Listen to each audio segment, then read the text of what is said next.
On a quiet street in suburban Chicago, a respected contractor lived in a modest brick house. Neighbors trusted him, parents welcomed him, police officers had even shared coffee with him in his kitchen. Nothing about the home suggested anything unusual, but beneath that ordinary house was something investigators had never seen before. And what they would uncover, they would permanently change how missing person cases were handled in America. John Wayne Gacy looked like the definition of a reliable neighbor. He ran a small construction business. He hired local workers. He paid in cash. He showed up to community events with a friendly smile. People described him as outgoing and generous. He volunteered for local causes. He even entertained children at hospitals and charity events, dressed as a clown. From the outside, his life looked stable. He lived in a quiet neighborhood. He drove a company truck. He hosted barbecues. He seemed proud of his work. Nothing about him raised obvious alarms. This case teaches us something uncomfortable. The most dangerous people rarely look dangerous. From a psychological perspective, offenders often hide behind respectability. Experts later identified this pattern as pro-social camouflage. It means blending into the community by appearing helpful, trustworthy, and ordinary. Gacy mastered that technique. He told people he loved helping young men get started in life. He said he offered them work experience. He said he paid fairly. Parents believed him. Teenagers believed him. Why wouldn't they? He often hired young men to help with remodeling jobs. He paid them in cash. He picked them up in his truck. He dropped them off at home afterward. It looked harmless. It looked generous. It looked like opportunity. From a psychological perspective, this is how grooming often begins. Offenders create a position of authority. They offer money. They offer mentorship. They offer access. Experts believe this builds a sense of obligation and trust. This pattern is commonly seen in cases involving manipulation. The offender becomes someone the victim depends on. Meanwhile, something else was happening in Chicago. Young men were going missing. At first, no one noticed a pattern. Teenagers run away sometimes. Young adults move without telling anyone. Families waited for phone calls that never came. Days turned into weeks. Weeks turned into months. Police filed missing person reports. Most were classified as voluntary disappearances. There was no evidence of a crime. There were no witnesses. There were no clear suspects. From an investigative perspective, this is where cases quietly die. Without immediate danger signs, resources are limited. Leads grow cold. Gacy continued living his life. He continued running his business. He continued hiring teenage workers. He continued volunteering. He continued inviting people into his home. Neighbors later recalled something odd. Gacy often complained about a strange odor coming from his crawl space. He told people his plumbing had problems. He said water pooled under the house. He said it smelled terrible. Most people accepted that explanation. This detail would matter later. He also told friends he hated going under the house. He said it was cramped and dirty. He said it made him uncomfortable. That detail would matter later too. Police officers sometimes stopped by his home for casual conversations. He knew people in local politics. He donated to campaigns. He attended events. He shook hands with officials. This familiarity would matter later. Experts later identified another psychological tactic at work here. It's called authority laundering. It means surrounding yourself with respected people so others assume you are safe. It works disturbingly well. Meanwhile, families continued searching for their sons. Some of the missing boys had last been seen going to job interviews. Some had mentioned a contractor offering them work. Some had talked about getting paid in cash. No one connected those dots yet. From a criminal psychology perspective, this delay is tragically common. Patterns are easy to see in hindsight. They are almost invisible in real time. Gacy's business kept growing. He hired more workers. He expanded his contracts. He told people he was successful. He also began spending more time alone at night. Neighbors later said his lights were often on late.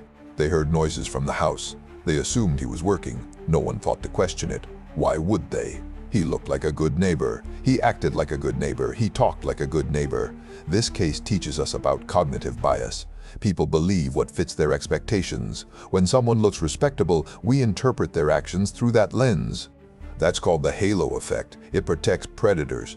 As the 1970s moved forward, more young men disappeared. Some families pushed police harder. Some hired private investigators. Some never stopped searching. Still, no arrests were made.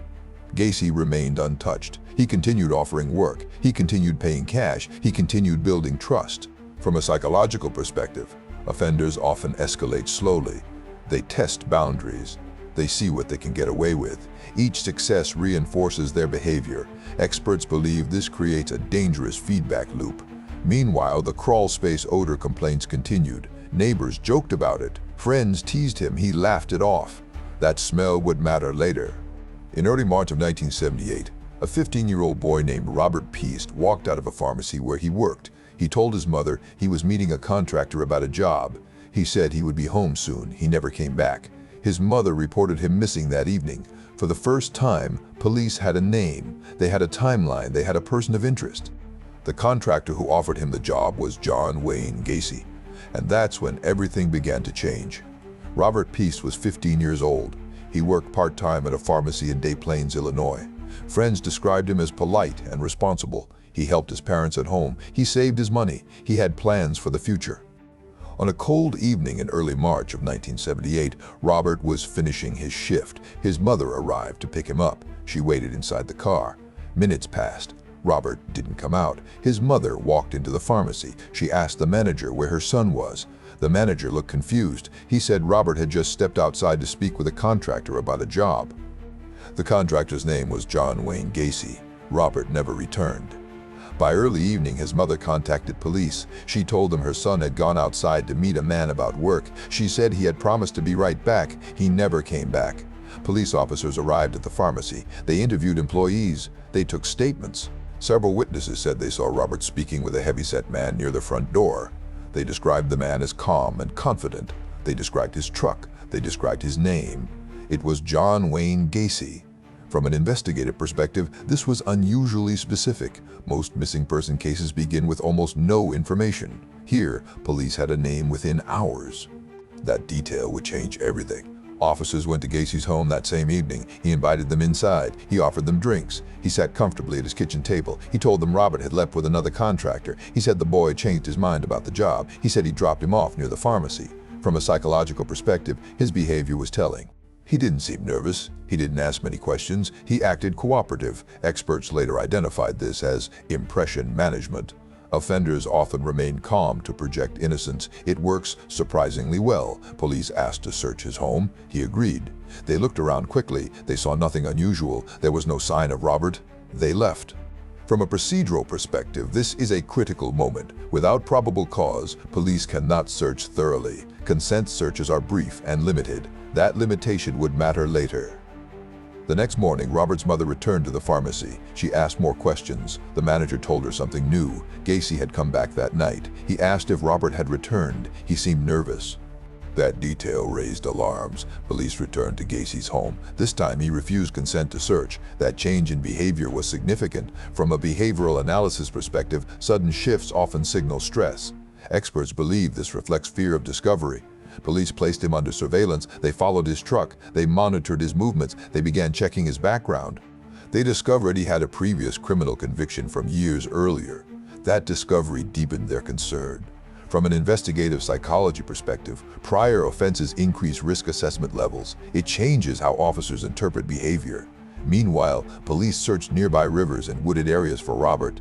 They found nothing. His family held out hope.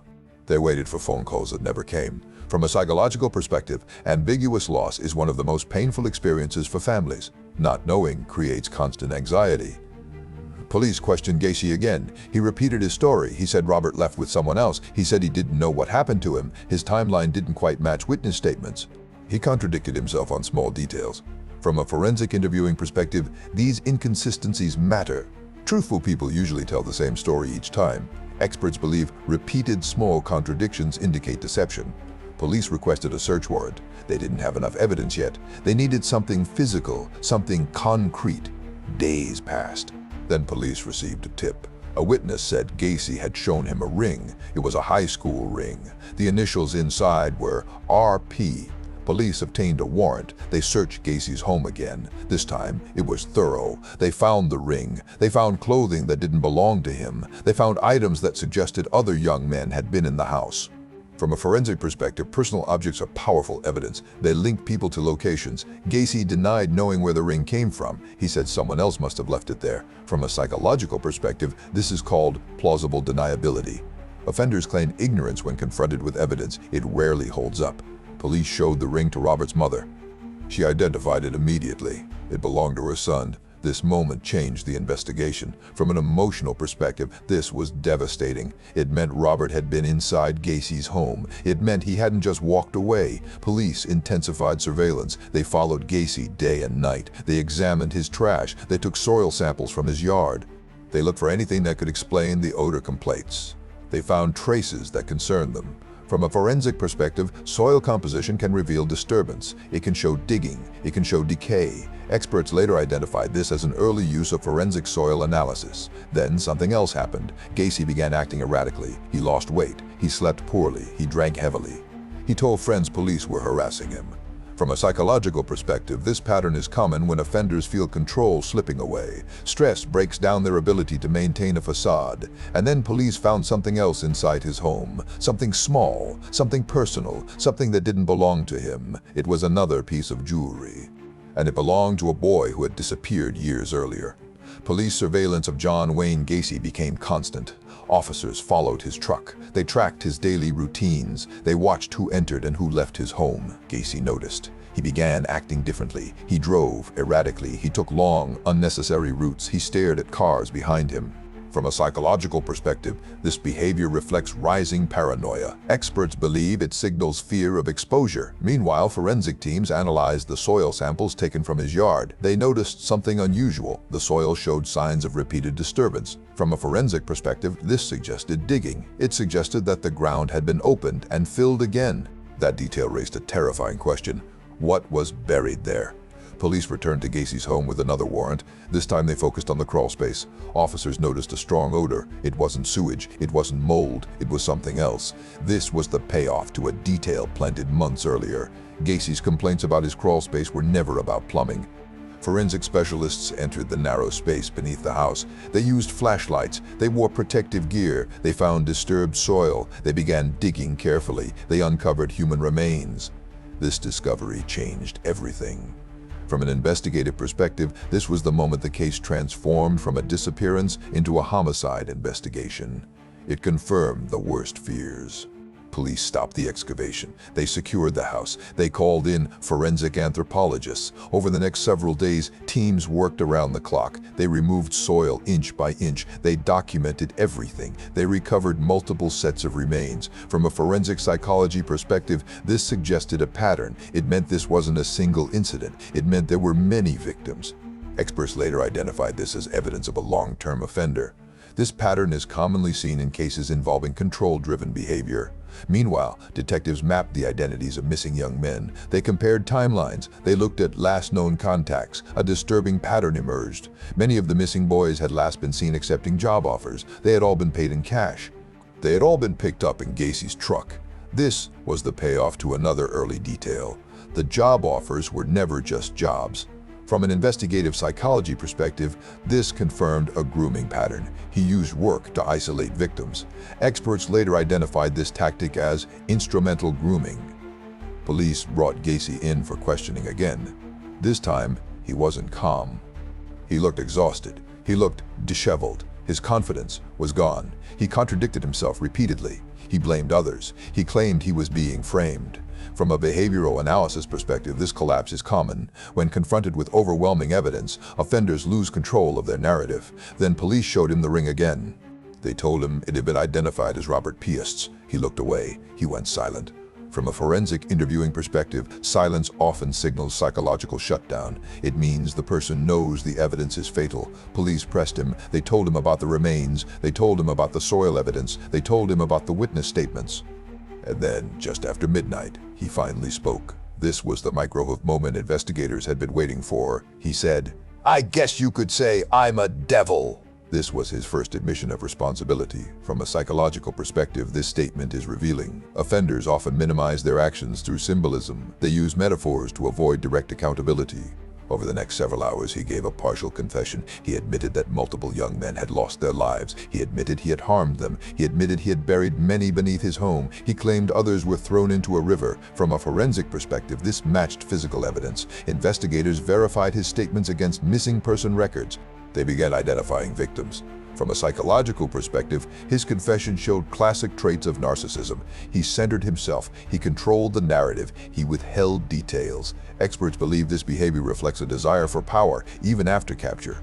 Meanwhile, forensic teams continued working at the house. They recovered more remains, they documented burial sites, they photographed evidence.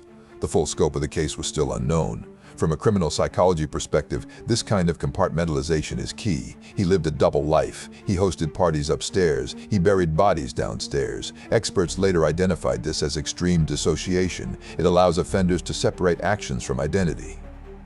Police officially placed him under arrest. They charged him with multiple counts of homicide. They transported him to jail. As he was led away, neighbors watched in disbelief. They couldn't reconcile the man they knew with the evidence being uncovered. This case teaches us about the power of denial. Communities resist the idea that someone familiar could do something monstrous. It's psychologically easier to believe in strangers than neighbors.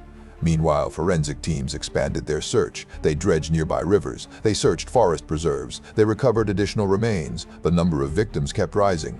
This was no longer just about Robert Piest. This was about dozens of families. From an investigative perspective, this became one of the largest forensic operations in United States history, and the full truth still hadn't come out. John Wayne Gacy's trial began in early 1979. The courtroom was packed every day. Reporters filled the benches. Families of the missing young men sat quietly behind prosecutors. The evidence was overwhelming. Forensic teams had recovered remains from beneath his house. Additional remains were found in nearby rivers and forest preserves. Personal items were matched to missing boys. From a legal perspective, the case was airtight. Gacy's defense focused on mental illness. His lawyers argued he was not responsible for his actions. They claimed he suffered from multiple personality disorder. Psychiatrists examined him. They disagreed. From a forensic psychology perspective, experts concluded he was legally sane. They found no evidence of psychosis. They found no evidence of dissociation severe enough to remove responsibility. Instead, they diagnosed him with antisocial personality traits. That diagnosis matters. It explains the WHY. Antisocial personality traits include lack of empathy. They include manipulation. They include superficial charm. They include a need for control. This case teaches us that these traits often hide behind normal behavior. The jury deliberated for less than 2 hours. They found him guilty on all counts. He was sentenced to death. From an emotional perspective, the verdict brought relief. It also brought unbearable grief. Families finally had answers. They also had confirmation that their sons were gone. Over the following years, investigators continued identifying victims. They used dental records. They used medical histories. They used family testimony. The final count reached 33 young men. From a forensic perspective, this was one of the largest victim counts linked to a single offender in United States history. Now comes the most important question. Why did this happen? From a psychological perspective, this case reflects a convergence of risk factors. Gacy grew up in a violent household. His father was abusive. He was humiliated frequently. He learned early that power meant survival. Experts believe this created a deep need for control. He also struggled with his identity. He felt rejected. He felt inadequate. These feelings don't cause violence by themselves, but combined with antisocial traits, they can become dangerous.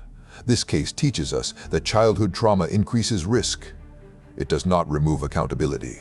Gacy also demonstrated classic grooming behavior. He targeted vulnerable teenagers. He offered work. He offered money. He offered mentorship. Experts later identified this as instrumental grooming. He isolated victims using authority and opportunity. He exploited trust. From a criminal psychology perspective, this pattern is consistent with power-motivated offenders.